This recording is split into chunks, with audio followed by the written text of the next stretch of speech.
myself. I didn't know any. I didn't think any, because I never met anybody that was like doing like bridge loans or short term loans or anything until I went to a conference, and this guy said, "Hey man, you need any if you need any type of emergency money, or if anything happens, if you get dropped, the lender drop you, or you just short on money, if you need some earnest money, hey, I can help you." I said, "For real?" He said, "Yeah." I'm like, "Oh, it's people actually do that?" I didn't even know, you know. So it was a new concept for me, for sure. Right. Yeah.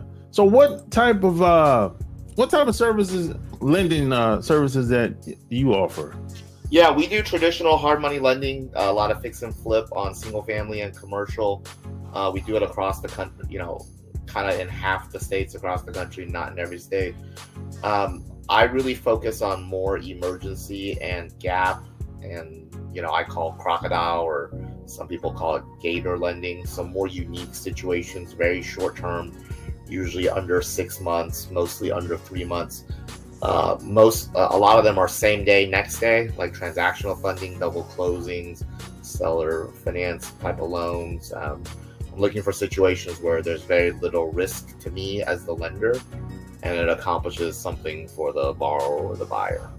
So we've done earnest money. We've helped situations where the seller was going to contribute money back into the deal, but in order to close the deal, a title, money had to be set in first, and then the seller contribution comes after closing. We've done all kinds of things like that. How do you, I guess, determine what's a good deal and a bad deal? We look at the margin of safety. So when we're lending on something, we look at what's the price. If we had to own this thing, what's the all-in cost from us, and will we be happy owning it? We don't want to own anything. It takes way too much time. But that's really the fundamental underwriting decision, which is if I'm willing to lend X dollars on it, would I be okay owning it at X dollars? And then on the more emergency gap, gator, or crocodile stuff, what we're looking for is the title and escrow company, do they really know what they're doing?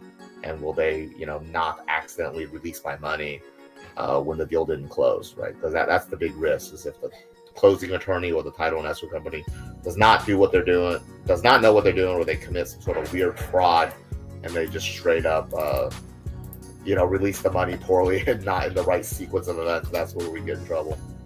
Oh shit! Yeah, because I think I met somebody like 3 months ago, and she said, she found she had the lender, and she found the property. It was a duplex, and for whatever reason, she got, she called them and said, "Hey, I found the deal." She gave them the earnest money to the seller and everything, and for whatever reason, the lender called her and said, "Hey, we're dropping you. We don't want to do this deal." Right. That happens. I mean, sometimes it's the borrower's fault, sometimes it's the lender's fault, sometimes it's both. Yeah. So they told her she had 2 weeks